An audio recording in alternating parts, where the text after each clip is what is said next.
Individuals in our society love to criticize the current democratic system without giving a better solution. That leaves us with the question, what is the perfect democracy? Today we are going to be exploring the answer to that question. There is no single right answer. The factor dividing all of our answers to that question is one's personal beliefs, values, and worldview. However, democracy relies on the collectivity of all of our differences with the goal of bettering our society as a whole, not to favor the majority, but also respect the rights of the minority, or in other words, the will of the majority. But if a perfect democracy relies on the will of the majority, how do we accurately know what the will of the majority is? Many countries have different strategies to obtain and express the will of the majority. Here's a look at the pros and cons of 3 different democratic countries. Canada has a representative parliamentary democracy. The United States has a representative presidential democracy. Sweden has a proportional representative parliamentary democracy. Looking at all the pros and cons of each country's democratic system, the country that stands out the most is Sweden. Visually, one can see that they have the highest number of pros in relation to cons. However, the most important thing to note about Sweden is that they have the fairest way of ensuring all votes are heard, which is what democracy is all about. So let's look at the structure of Sweden's democratic system. Sweden has proportional representation and multi-member constituencies. This means that the number of seats a party wins is in direct proportion to the number of votes it gets in the election. Its judicial branch members are elected by parliament. They have a constitutional monarchy, which is a form of monarchy in which the sovereign exercises authority in accordance with the written or unwritten constitution. Or in other words, the monarchy has limited power under the constitution. Another thing to note about Sweden's democratic system is that their parliament is unicameral, which means that it has a single legislative chamber. Cabinet ministers are appointed by the Prime Minister, and the leader of the majority party or majority coalition becomes the Prime Minister. However, if you compare all of the democratic countries in the world, Norway takes first place before Sweden. Canada is 6th place, and the United States comes in 21st place. Let's take a closer look at Norway's government system. Parts that function well for Norway's democratic system will be exercised in my perfect democratic system.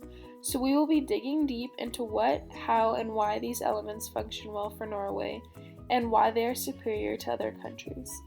NBC News asked a few citizens from Norway why Norway has the world's best democracy. People in Norway are engaged in the democratic system. Voting is part of their culture, which is why their voter participation has not been below 80% since the 1950s. Avin, an 18-year-old female from Norway, said, "It's very strange not to vote. It's like a normal thing." But why is this? In Canada, we have representation by population, which means the higher population of a province, the larger number of seats that province has in an election. However, Norway does not have representation by population. Instead, they have proportional representation, which means that parties gain seats in proportion to the number of votes cast for them. Avin also stated, "Norway has such a good system, so no one feels left out and no one feels misunderstood. Everyone knows that their voice will be heard." One reason for this is because of proportional representation. And unlike in the US, Sweden's leader is seen as a regular person, not a celebrity. Matis, a 17-year-old male from Norway, stated, "They recognize their politicians as part of some kind of elite. They're just regular people. In the United States, you have such a different system of democracy.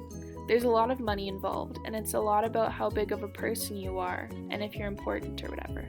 But then why is Sweden's leader seen as a regular person and not a celebrity like the US? The control difference is how much the politicians make. Matis said, "In Norway, we try to keep it so the politicians don't earn that much money. You do it because you care about the country and the future." The president of the US has a salary of $400,000 a year, whereas the Prime Minister of Norway has a salary of $210,000 a year. That amount of money can change the way a person lives. If they live like a celebrity like Trump, or if they live a modest lifestyle like in Norway. There are 8 political parties in Norway's legislature, meaning none of them can gain power alone, so they must build coalitions to form a government. Carl, a middle-aged male professor from Norway, stated, "You have a lot of cooperation between parties in Norwegian politics, and the political debate climate is much milder than in the US. I would say there's more cooperation and less confrontation."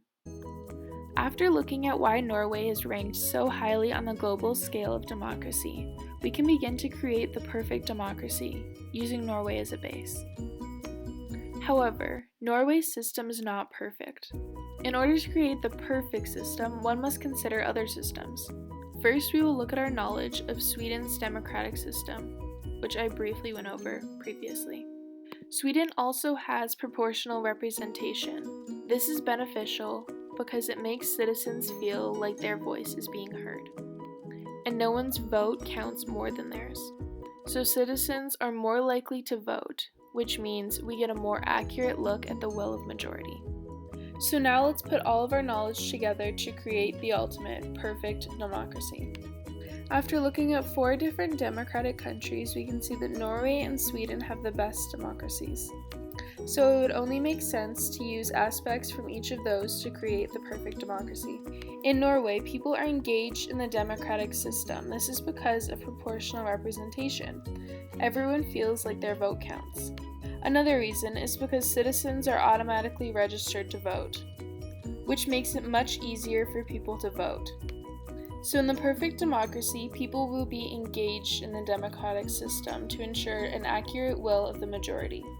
We will do this by doing proportional representation, multi-member constituencies, and automatically registering citizens to vote, which will assist in getting a higher percentage of voter participation. Politicians will also not earn that much money and live a modest lifestyle. This will ensure that citizens feel equal to their leader and will not shy away from participating in democracy. In the perfect democracy, there will also be coalitions to form a government rather than a majority government.